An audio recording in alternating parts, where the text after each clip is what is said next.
Namaste and good evening all. I remember you all. My name is Alina and together with Joel from Oroville. Namaste, Joel. Namaste, Alina. We are hosting these evenings with Sraddhalu. Welcome, Sraddhalu. Namaste. Thank you. Happy to be here. Happy to continue our sessions with questions received from our viewers. Last time we covered in details about past life experiences, about the psychic being, how it progresses from life to life, and how to link this awareness from our past lives to our current life. And we received some good guidelines on practices. And in the following sessions, we will have special sessions about practices. And we invite you all to address questions at our email, integralstudies.in@gmail.com. Today, we will continue with another question received from Saroj. The Divine Mother created this universe and life and matter, etc. Why is she not revealing herself like all forms and how beauty is revealed? Why do we have to reach to higher and deeper consciousness to find her? It should have been simple and straightforward. Yes. It's a very interesting question, and the way it has been articulated also. I'm reminded of a question which was asked to the mother, which was in the same direction, but perhaps more narrow. Somebody asked the mother, why does the divine make it so difficult for us to realize him? The mother's reply, which is somewhat abrupt in the wording, I am not quoting it, but it went something like this. She said, because everything is essentially the divine, the question has no meaning. But implied is that if you begin to recognize, if you can see somehow that it is the divine which is taking the form of everything, then well, you would experience the divine directly, or you would experience and realize because you are already that. It's not that a difficulty has been created. It is rather in the way we are perceiving that is the limitation. So I'm going to take this idea and use it to deal with this question or enter into it in a little more detail. It's actually a very important question, and we are going to approach it from two different views. One view, which is the view of the more normal mind fixed in matter, looking out, looking up at the journey. So it's a bottom-up view, and the other is a top-down view where you will see something much more profound and perhaps liberating. So first, taking the first position of world that we see, there are forms. Everything is form. We don't see form of emotion or thought. But physically, everything we see as form. If something does not have form, it almost does not exist. And I take the example of the air. Where is air? What form? I don't see. At least with water, you can have a glass of water, and the water takes the form of the glass. But where is air? What is the form of air? It does not take the form of a container either. It's in the container, outside the container, and outside us, it's just there everywhere. You don't know where it stops. You cannot see it, but you can feel it when it blows on your hand. You can blow.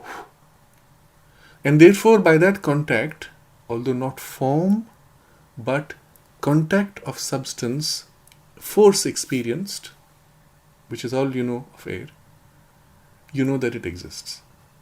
But suppose air became like a magnetic field, or magnetic fields and electric fields which do not directly interact with us. You cannot blow, you cannot feel. You can take a magnet and bring it against your hand, you feel nothing.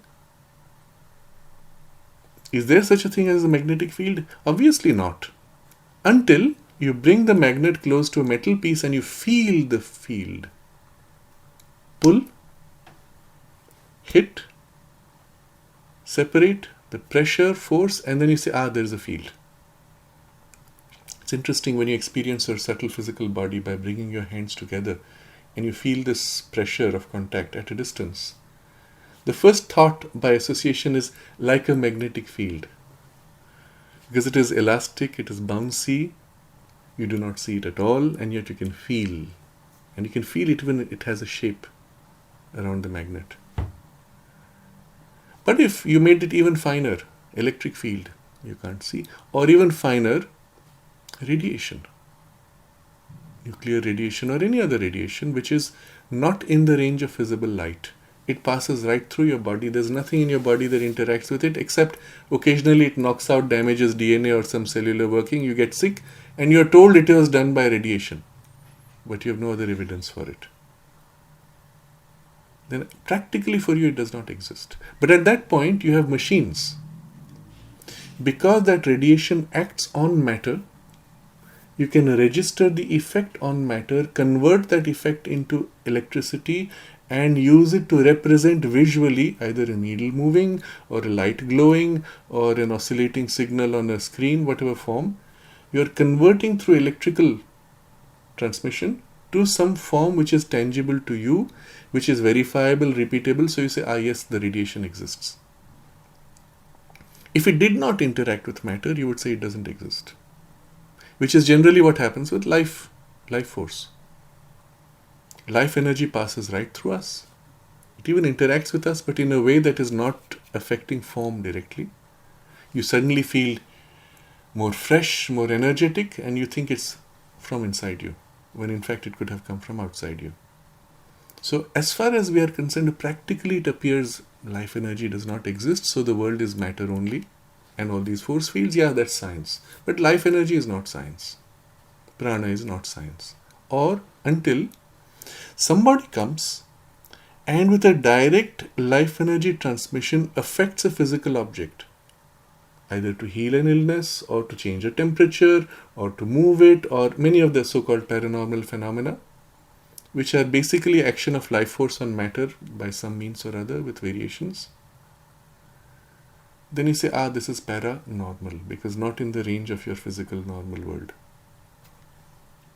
But if after a while, let's say from childhood, you're taught to do paranormal things, and it's not difficult at all.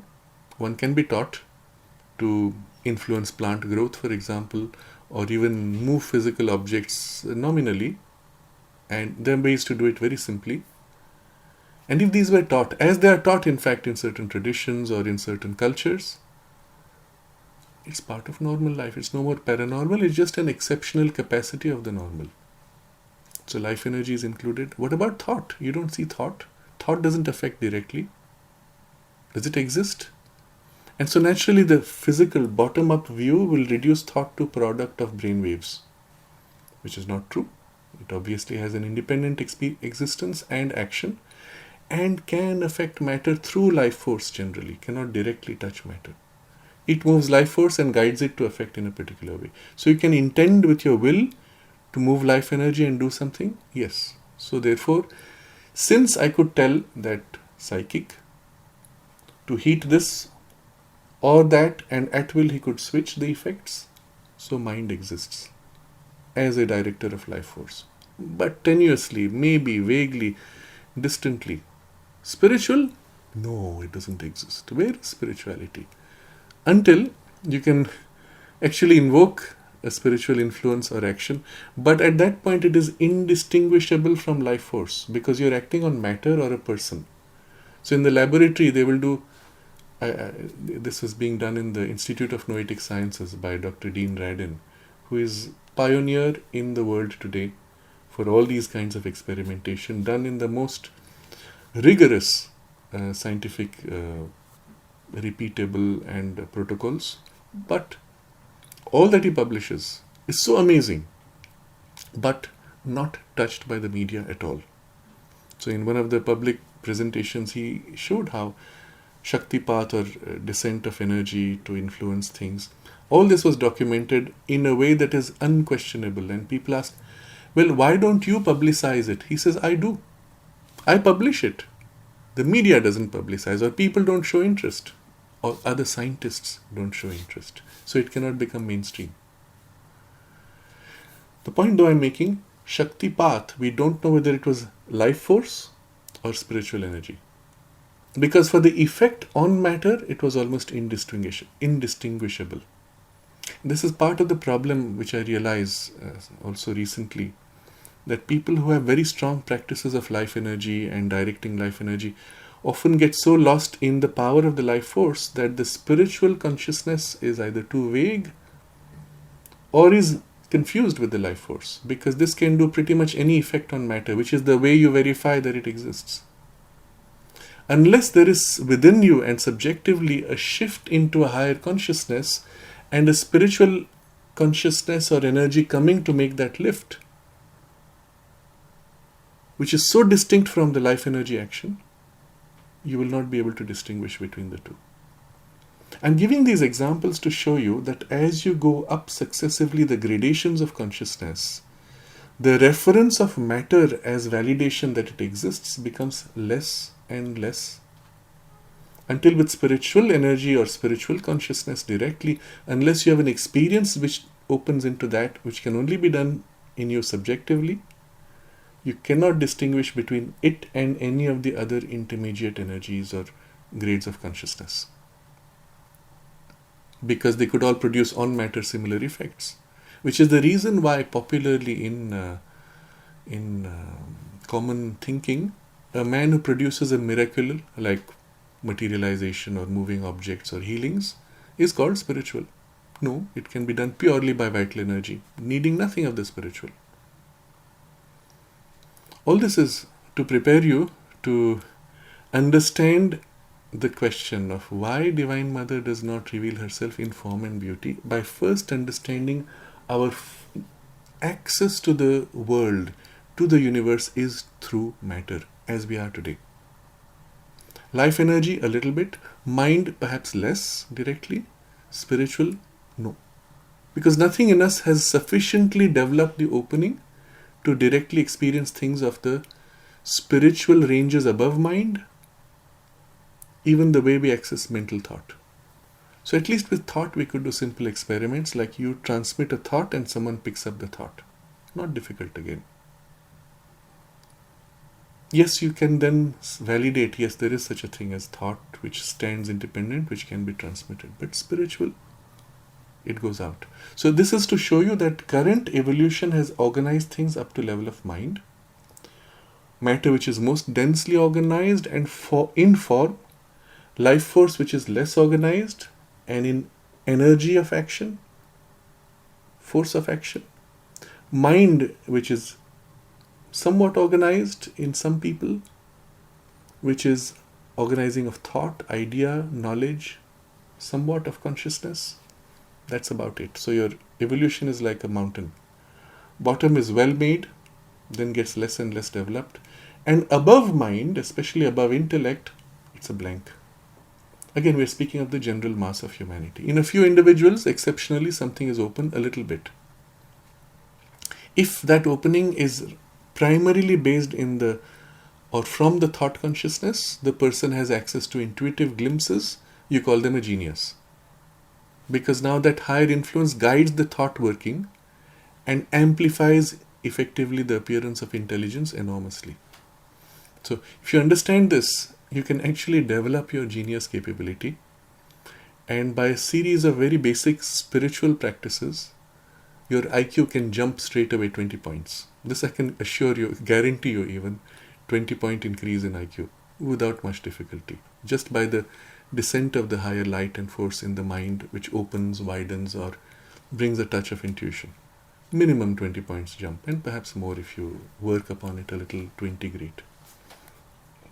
But all this is to say, our capacity to experience reality and the totality of reality is bound by this evolutionary development. Okay? So looking bottom up, you are unable to experience ranges above.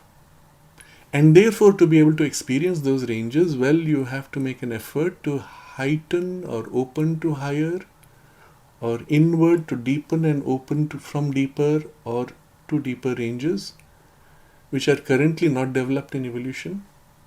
And only in those states you can have a glimpse of the true nature of the Divine Mother's consciousness.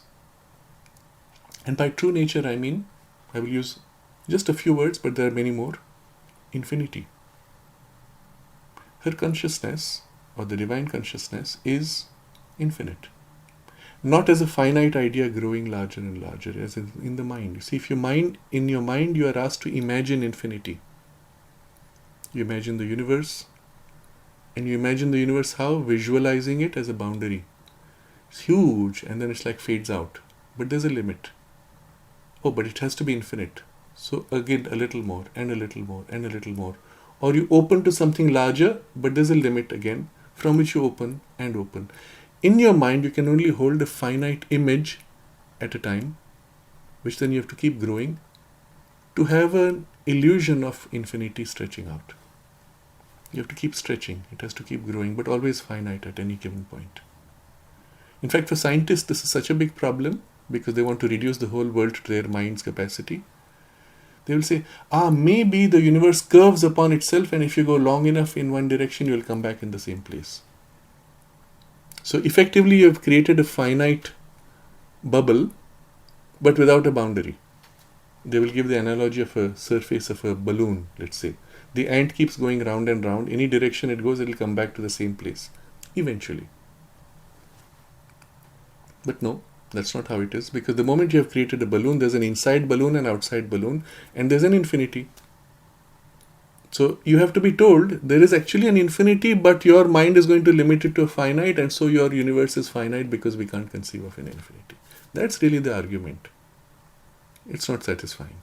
The truth is the universe is infinite. Space is infinite. You can go on unendingly, and there are things unendingly. The moment you hit that idea, your mind falls back. Where does it end? That's the question. Or if you're told, time is unending. There's no beginning and end. And this is part of the problem of physical science. It had to invent a Big Bang. It has to start somewhere. Before that, there was no time. Excuse me, what does that mean? Before that, no time? The moment you say before, there is a time, right? It's ridiculous. The degree of self-deception in the very basis of physical science is so great. But if you bring it before a scientist, they will just turn away and say, that's not our problem, that's philosophy. No, it's a physical problem. You're saying there's a Big Bang where the universe began, and with it space and time were created, but there's no before. It's stupid. It's actually stupid, but it is science. So since the big scientists have said it, you have to repeat that to pass your exam and get your certificate. But it's stupid. The reality is there is no beginning and no end. So people will ask this question, but it has to start somewhere. Where does it begin? No, there is no beginning. And your mind balks and falls apart, or numbs and fades out. You can't consciously think of, even visualize infinity or eternity. It's beyond the mind's capacity. And yet the creative power, which is the Divine Mother's, which manifests the universe, is infinite and eternal. In fact, stands above infinity and eternity, which is again for the mind inconceivable. Or as an abstraction, we say, yes, there is an above. But what does it feel like? I don't know. When people enter into a certain state where as if time seems to stop, or they lose sense of time, they say, we have reached that. No, that's very different. It's fundamentally different. And this again I discovered a lot of traditions confuse these states of time becoming, let's say, not so intense or blurring sufficiently, or space blurring, where the sense of boundaries or limits fade away, as can also happen, for example, in states of when you have taken certain plant substances or drugs. They say, yes, this we have touched infinity or eternity or spiritual states. No, that's not it. Those are fundamentally different as spiritual states. But yes, this can give you an idea that your current limits are limits which are fake or artificial, that there's something more. To that extent, they have served a purpose. But they have not given you the true character of the spiritual eternity, infinity, or transcendence of space and time. Now, all this is to say that you cannot experience those things because of your current evolutionary limitation. And so you have to pursue the evolution to enter those states either by an upward or an inward opening. Only then can you know the creative power of the Divine Mother as she knows herself, in her state of self-knowledge or power or capacity or being, right? So, why is she not revealing herself like all forms and beauty are revealed? Because she is fundamentally greater than all limitations of form in which we live. And so to reach that experience, you have to as if go into a different grade of consciousness which currently is not evolved in us. So that's a reasonable answer, and it's one way of looking at this question. She can reveal herself in form, which is what happens in an incarnation.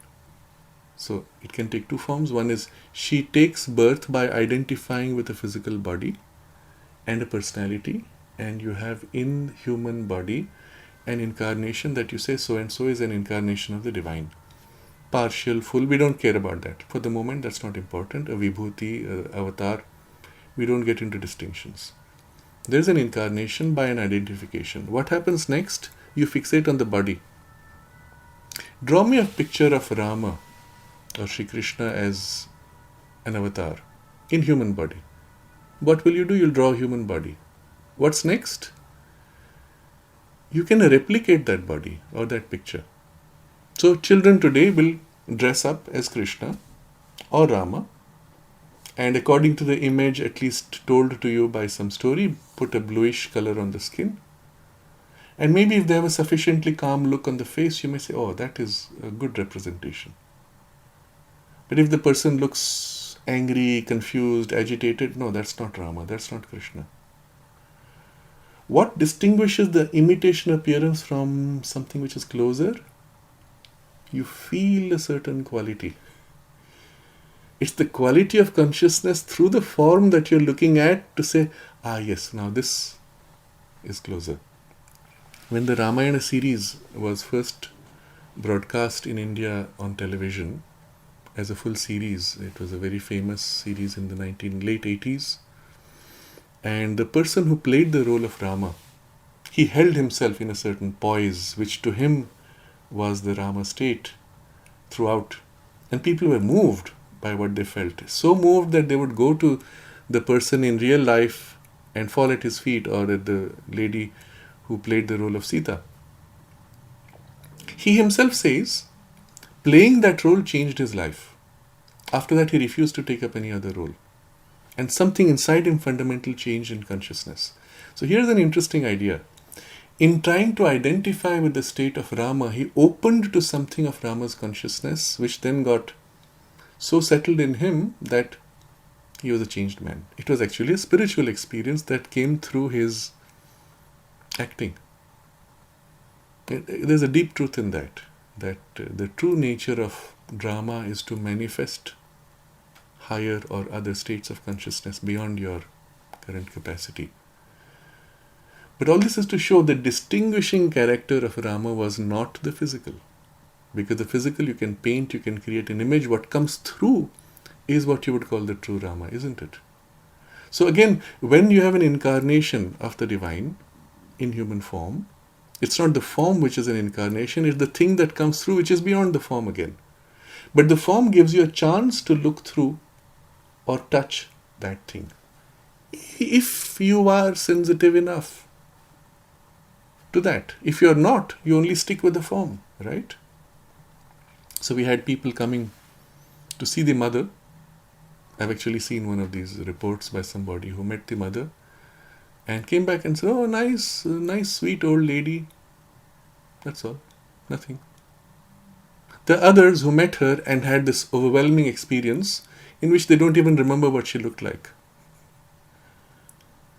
but they touched her. Again, the form of the body is not important. The thing which transmitted through, that's the Divine Mother, isn't it? Otherwise, if you put on a dress as she put on, like hers, and walked, as you see in certain video recordings of her, would that be her? No, obviously not. It's not the form. So, form at best gives you a focal point for your mind which cannot open directly there. But still your sensitivity, inner sensitivity, should be able to recognize that thing which is behind her form. Otherwise you'll see nothing, you'll just see a form. During the lifetime of Sri Krishna, physical incarnation, not everyone recognized his divinity. Some felt it and reacted by violent opposition. Oi, this is dangerous.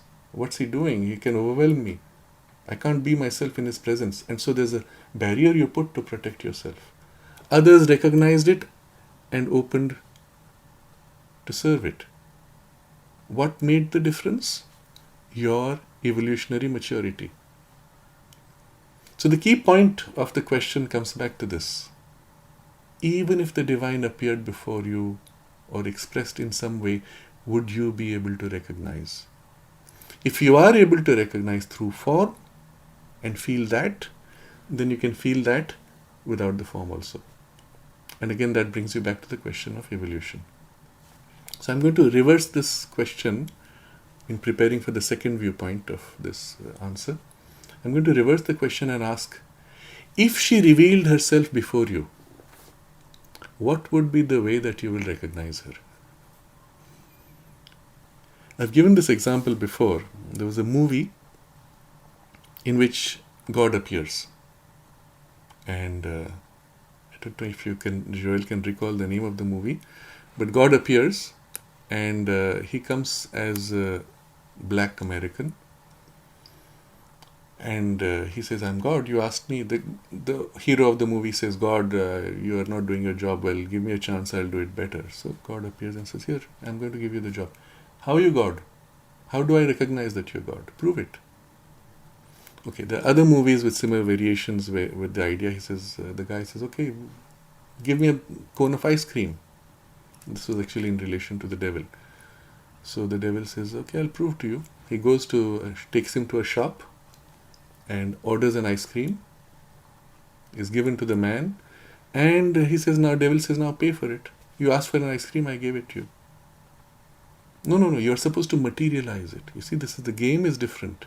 The game to prove that you're actually capable of, that you're actually the divine, has to be done by doing something which a human cannot do, which would represent your power. Problem with that is, as we have seen, you can do a lot of things which can be expressed, powers which can be expressed even without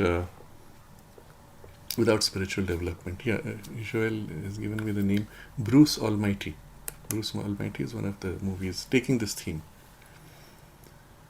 But the point was, if God appeared before you in his actual way, as the divine knows itself, how would you experience it?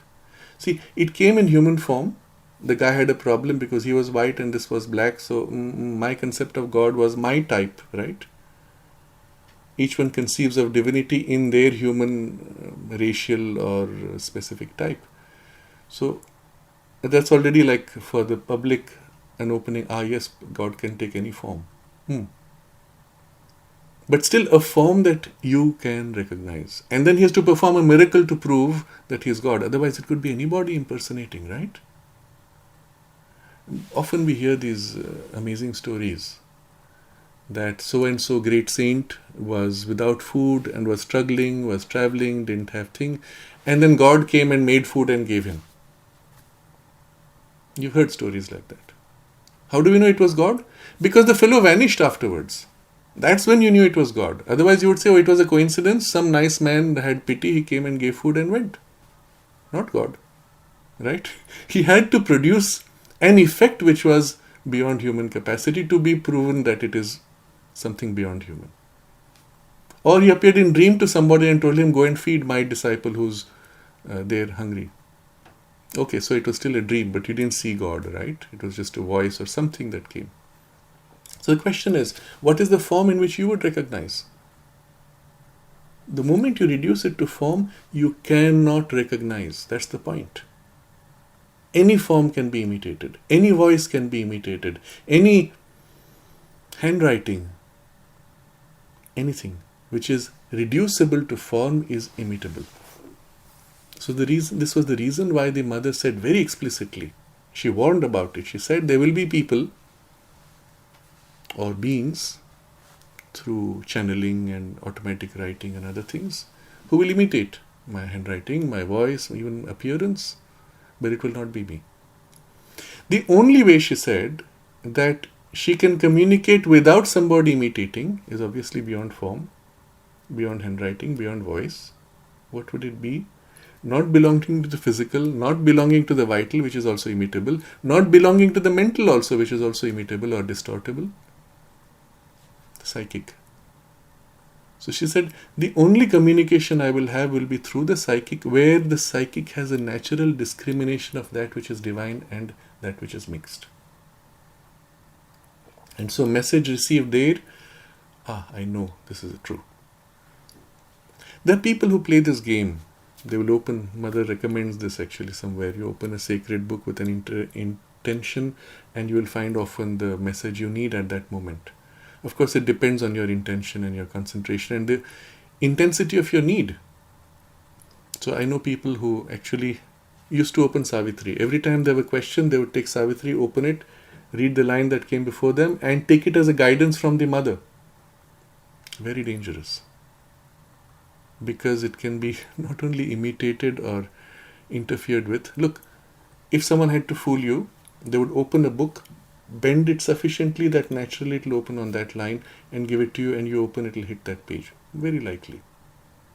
But you can see that something can interfere. Or more subtly, they can interfere energetically to ensure you open at a certain point. It's not difficult. Or your strong intention of an answer that you want to hear will bias your perception. It's like drawing a pendulum.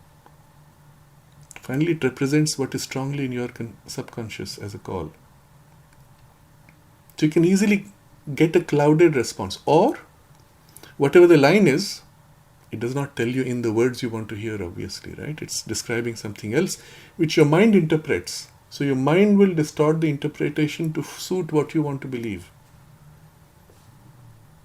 Not reliable.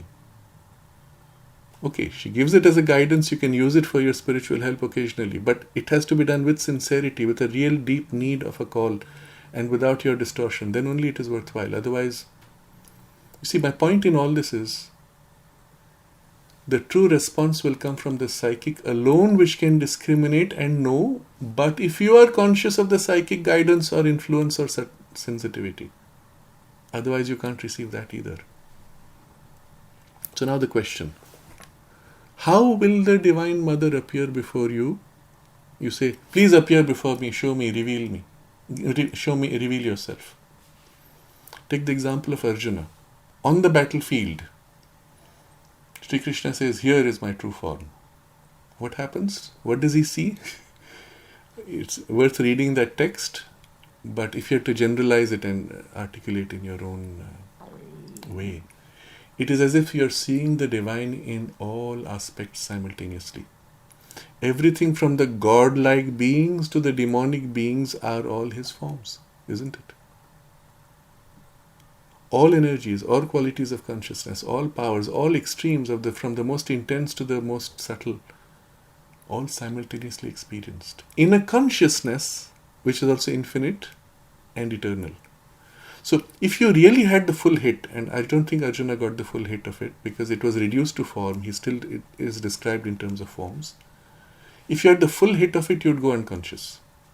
Because you'd be thrown into a consciousness which is beyond space and time, and yet is inside space and time as infinity and eternity, and yet at each moment of time and in each particle of space, it is entirely and totally present.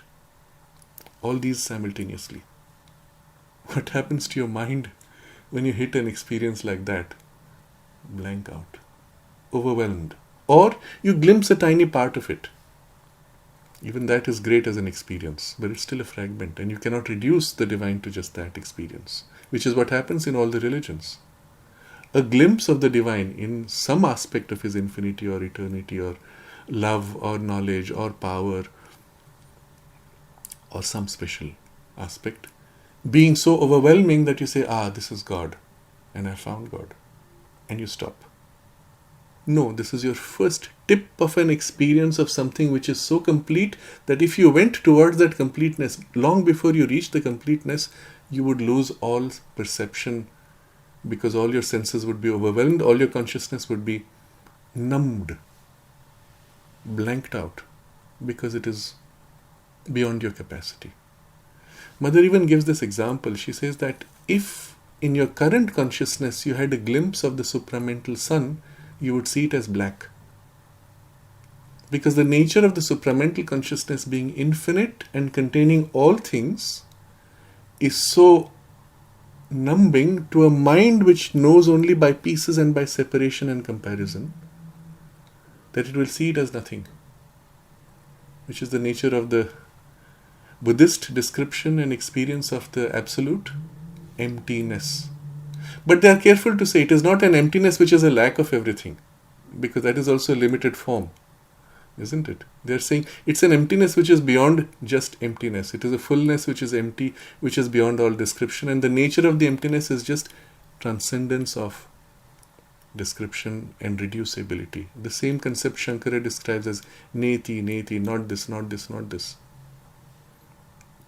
But you could equally turn it around and say this and this and this, and all these are included in. Without the totality of all these together, it is not that.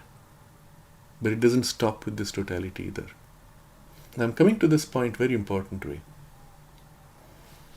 It means you could see the divine in a completely different way. You could see it as transcending everything beyond your capacity. Unless you enter that consciousness in which the divine knows itself, you will not know itself completely. Or you get a partial glimpse. Or you take the other path. All this truly is the expression of the divine, is the form of body of the Divine Mother. It's very different. It's the complementing side, the this too. Instead of neti, not this, you say all this. But you don't stop with all this.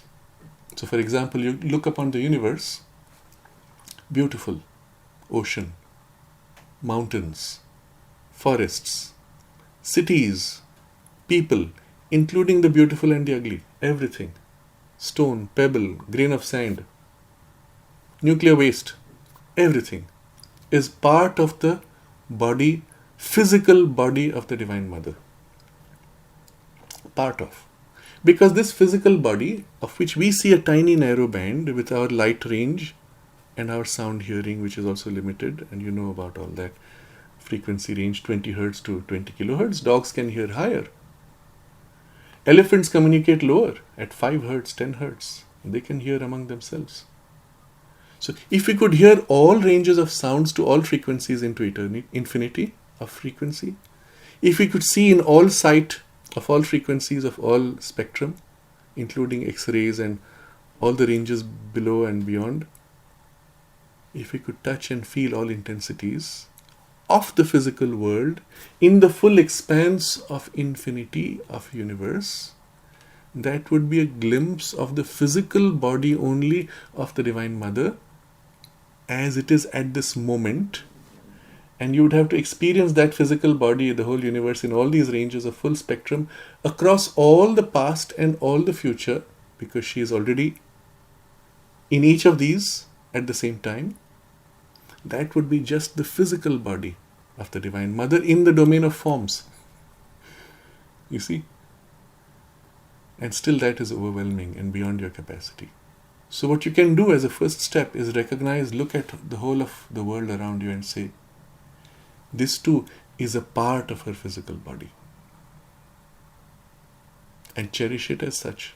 Or what we do normally, we take a certain aspect or a part, we say the whole of Earth, and we say Mother Earth is a special limited aspect of the Divine Mother. Or Mother India is a special emanation of the Divine Mother identified with this space, with this part, with the spiritual consciousness and energy corresponding to this space, and so on. Because even there one gets a little pushed to the limit of our capacity.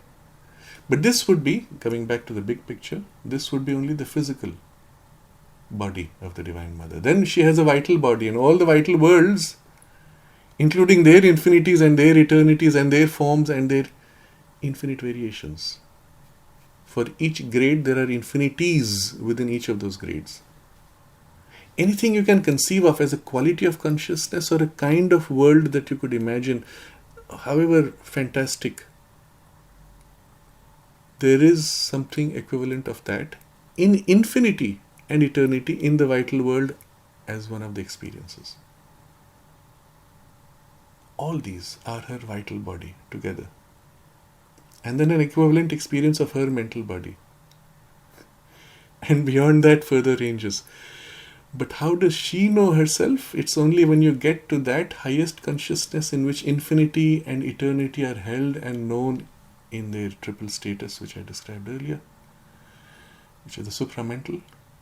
The way she knows herself, then you meet her in her totality. Of course, at that point you can say, you know what, that's too much. I'm not even interested in going to that. Mother, just appear before me. Be Divine Mother and just caress my head and tell me, my child, I'm with you. I'll be happy with that. But at that point, your physical mother comes and says, my child, I'm here with you. What do you say? No, you are not the mother. Why? Isn't she also a part of the Divine Mother? And cannot the Divine Mother act through her to give you the caress and affection? When the dog comes and licks your face, you can say, well, it's an aspect of the Divine Mother giving me the caress. Through a limited form also. You can begin to look at everything as gateways or openings or windows to a point of contact with her, a perception of her, however limited within the domain of form. And this brings us closer to the true truth of the universe and our experience of it. That everything is intended to manifest an aspect, a power, I would say a color or vibration of the Divine Mother's delight, Ananda, and her consciousness and her power. Think about this. Every experience, every object can exist because it is supported by her consciousness behind with a very particular unique vibration of her Sat, Chit, Ananda. It exists, the Sat, therefore this object is possible to exist.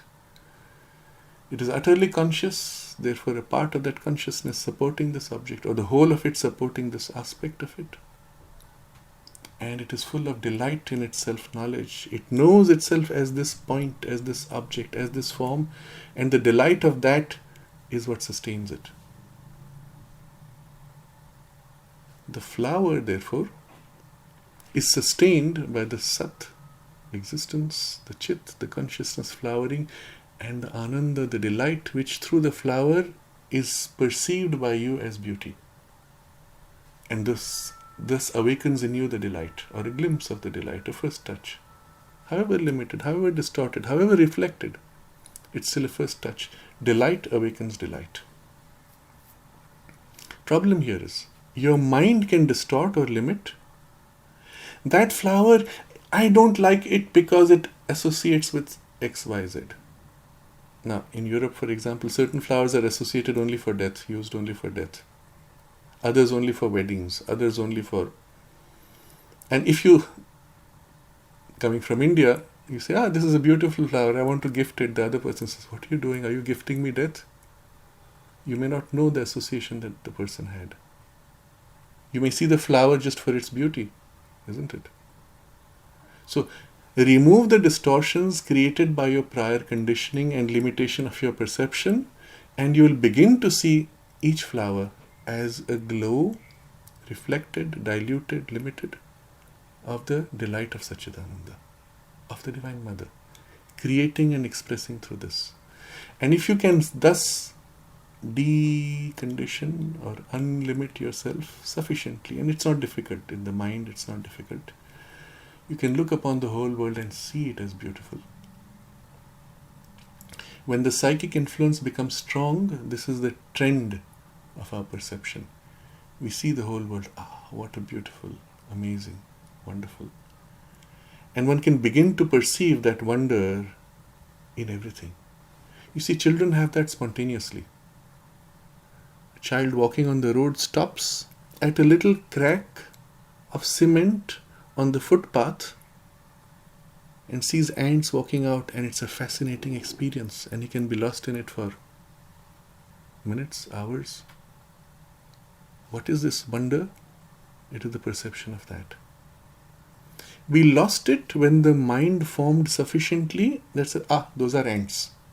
Then that's your interpretation of the experience, which is, no, this is vibrations of Satchidananda playing in vibrations of Satchidananda, though I don't, at least in mind you understand, which gives to me a perception which is, interesting. That's all.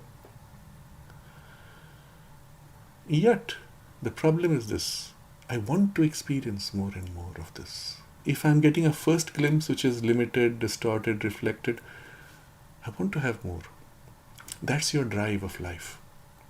Every time you want to know more, every time you want to feel more, you want to experience more, you want to grow more, what are you actually doing? You're increasing the quantum of your participation in the Satchidananda's manifestation. Your perception of it or your expression of it. But overall, your participation in it.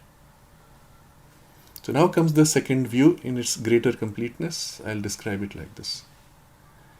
Evolution started with all things becoming involved, lost in matter, lost in limitation and self-loss of consciousness. I don't even know I'm conscious.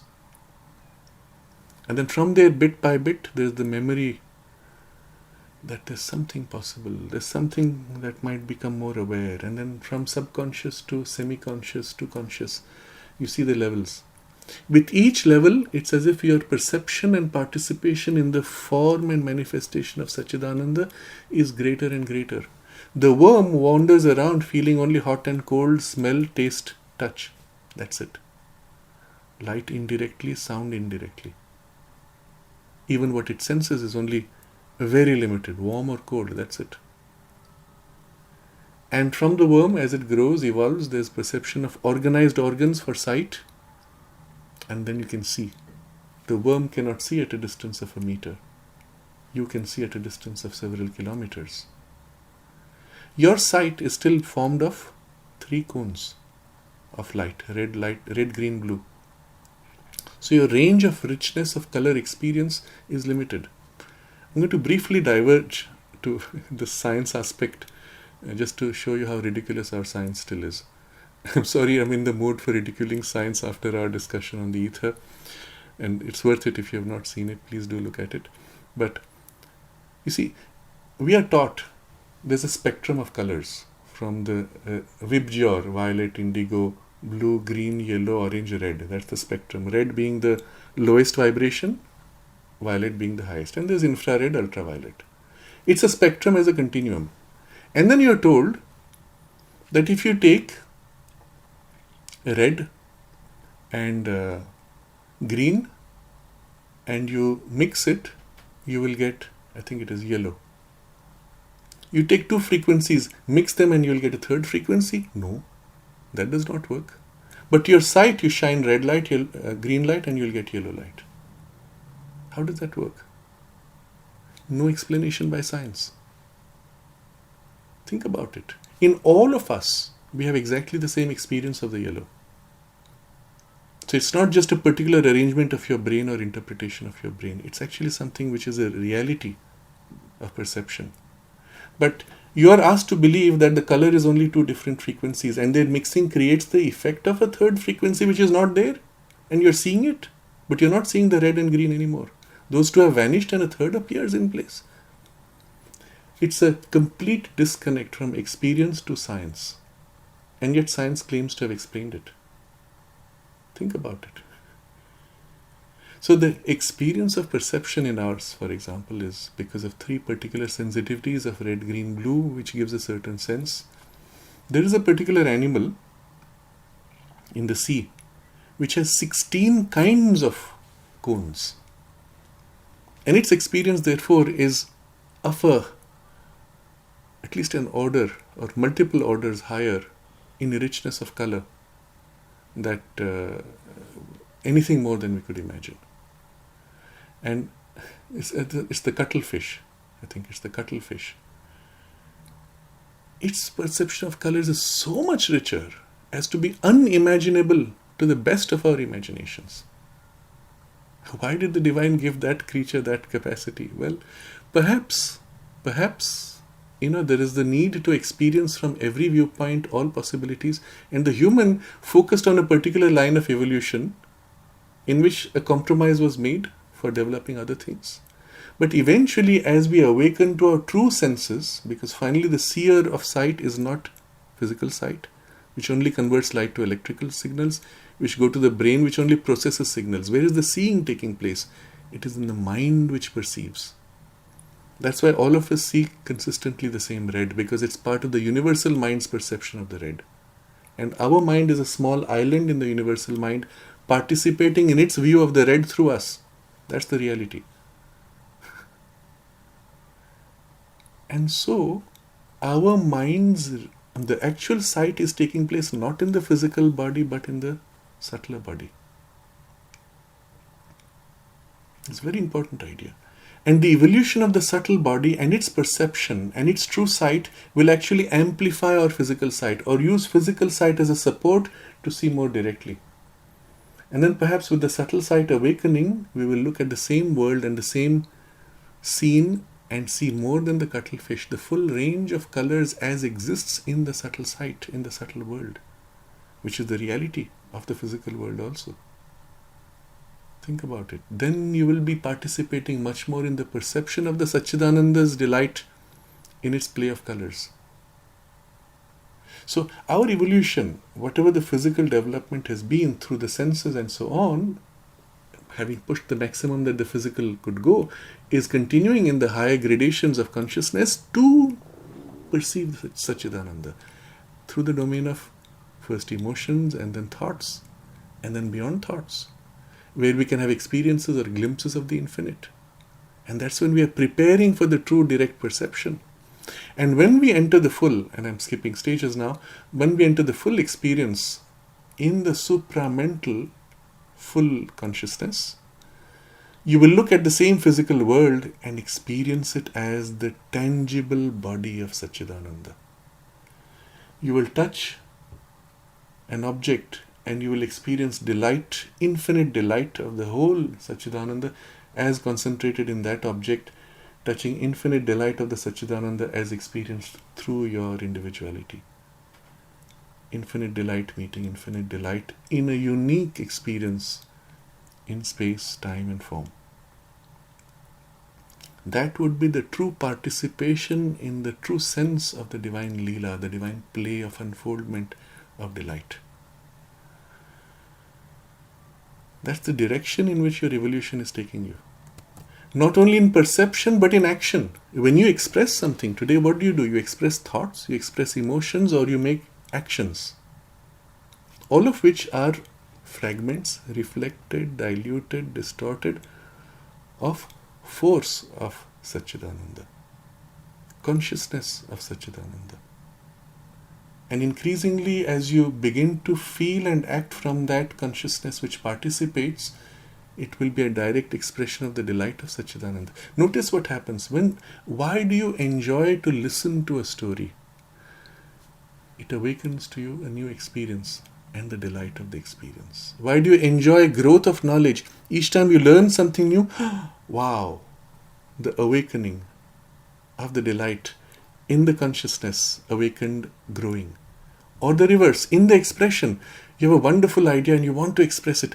This is a beautiful idea, and as you articulate, as you express, you're creating a form that represents, that transmits and awakens that experience in others.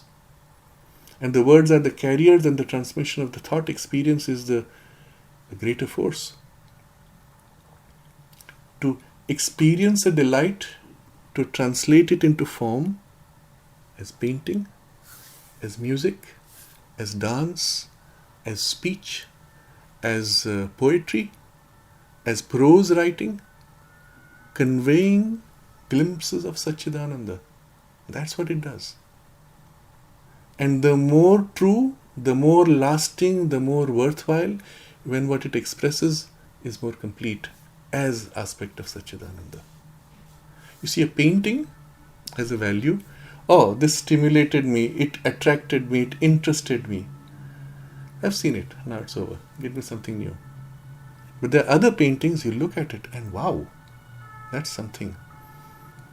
10 days later I look again, oh, that is still amazing. Each time I look at it, there's something amazing. After a year I come back, wow, I've seen it many times before, but each time I meet, these are the masterpieces. They have captured an aspect of Ananda in its aspect of eternity, and therefore it lasts across time. One of the great masterpieces as such is the Mona Lisa by Leonardo da Vinci. There are others such also. And I remember when I first saw it, I went there, I was with a friend, and there are all these tourists taking photos, getting photographed with it, pointing. They're not enjoying the painting. They're just recording that they were there for a famous painting. So we stopped and then we concentrated. And I said to my friend, look, observe carefully, pay attention until everything else fades away and you meet her. And you stay like that, and after a while suddenly you realize, my God, she's alive, she's conscious, and she's smiling at you, and there's something she expresses as if she's transmitting a secret that she knows, or a message that she's conveying because she's in it, she is it. Oh. And that's when in that moment you forget everything else. And you can go back again and again and have the same experience. These are what make them masterpieces, or poetry when you read it. It awakens in you an experience, opens you to that glimpse of the Satchidananda. However reflected, limited, diluted, no problem. But it's a glimpse that opens you, and thus you grow in nourishment, in your growth, in consciousness, closer to Satchidananda. Now all this I've gone in depth, in detail, to bring this idea which is at the essence of it all. This world is body of the Divine Mother, with whatever limitation as we've discussed. She is revealing herself in form as well as all levels, in beauty, through these forms, and even in what appears to physical, human, mental sight something ugly, you perceive her playing in a limited appearance, but still behind you sense the beauty of the play. You don't need to go to deeper and higher consciousness to find her, but you need to awaken to something deeper and higher to be able to recognize that this is her. Otherwise, reduced to your superficial mind, you say, world, not interesting, mountain, what's special? You awaken to something, and not much, it doesn't take much, it's there almost in every human being. You say, wow, what a gigantic mountain. Something special is felt. That much already exists in our human evolution. That's why the spiritual possibility exists. I don't know if animals have it. But the fact that we have it, it's our first entry. But those who are more developed, they will look at the mountain and say, that mountain, it's as if it's recognized me and I recognize it, and there's some communication. We feel close, we feel personally intimate. There's a message, there's something felt. I feel a help even. And so on. So, yes, your current awareness allows you to perceive her in this way, but of course in limited aspects and glimpses of her. But as you then deepen and widen and heighten your consciousness, you begin to see her more and more, and you experience her embrace around you, the embrace of her infinity, the touch of the infinity which we spoke of in the previous discussion, which is shaping us in our journey of life across lives. Isn't it? Think about this. And perhaps spend a little time concentrating on the world, gazing upon the world, contemplating, meditating, whatever form it takes. Go to the ocean if you're on the seashore. Sit alone, get away from the crowds for a while and just contemplate the waves and think of the ocean as her presence, her Ananda, as form of body of water, representing her infinity, infinite appearances, representing her force through the waves and the play, representing the whole universe, even symbolically, in the waves that play. And each play, each burst of bubble of foam of the surf as it bursts, you can think of it as laughter, delight, play, or just bubbles bursting of delight, each bubble being a form, tiny portion of delight, bursting, reforming, bursting, reforming, never the same.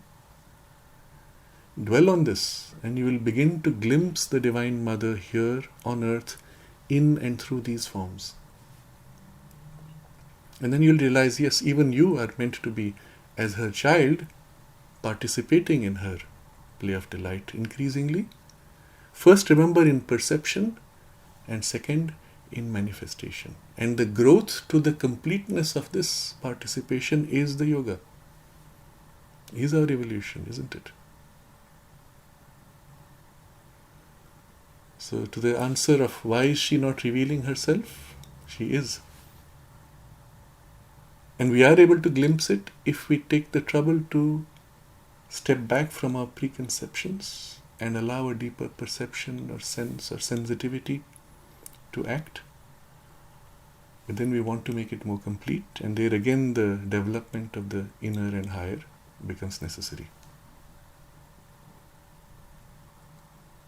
So the question, remember, was why the Divine Mother created this universe? Why is she not revealing herself? Why do we have to reach deeper or higher states? It should be simple and straightforward. Yes, it is. Start with what is simple and straightforward, and then deepen, widen, heighten for the full experience of this which is so simple and straightforward. So I come back to the example I gave of the question asked to the mother. Why does the Divine make it difficult to realize Him? No, He doesn't. He is there. Everything is present. And the awakening to that is as simple as this awakening. But because we are currently limited in our evolutionary capacity, our first glimpse is limited, our first participation is limited and even distorted, and we can consciously increase our participation and fulfill our birth on earth. We are, remember, children of immortality, and therefore it is our birthright to participate in the play of the Ananda, of the Satchidananda, of the immortality. And you remember the line from Savitri, where Sri Aurobindo puts it in these terms, that even as He put on our nature, we have to put on His nature. And that's the relationship. The Divine manifesting in limitation and us awakening from limitation to true complete freedom. And that will complete the play between the two poles, spirit and matter, fully participating in the full manifestation of the Divine Ananda. It was a very beautiful and complex elaboration on how to develop our relationship with the Divine Mother. Thank you very much. We will continue with another question from Rajarshi. Maybe we will keep that for next time. I think it will. Okay. Yeah, this is a good theme to end on. It was a single question we took today, but it's a good theme to end on. Because to change our view of the world is extremely necessary for an affirmative integral yoga. It is the ascetic yogas, the ascetic spirituality, which turned away from the world in disgust, or looking at it as a domain of suffering, or ignorance, or tuchya, that is the waste material that is thrown out by creation, as inferior and even perverse. It's a complete falsehood. The affirmative integral yoga of Sri Aurobindo recognizes the world also as form of Satchidananda, but still in form in unfoldment. The Satchidananda is not fully revealed. And we are here as participants. In us, the full revelation is beginning to take place. which then turns upon the world and assists the world's full revelation also. Think of our sadhana in this way, think of the world in this way, change your relationship with the world and with life. Bring back the truth of the divine manifestation, and the affirmative spiritual life will then become for you a joyous way, the sunlit path, not a path of suffering. Yes, ignorance exists, yes, suffering exists. They are superficial appearances through which the Ananda is struggling to emerge. Focus on that which is emerging, not the distorted forms which are its first appearances. So we can meditate on this theme and to complete this session. And in the subsequent sessions, we have questions already ready which go deeper into the practices for the deepening and heightening of consciousness, and we will be taking those up in greater detail. For now, let's meditate on the Divine Mother in the world as world.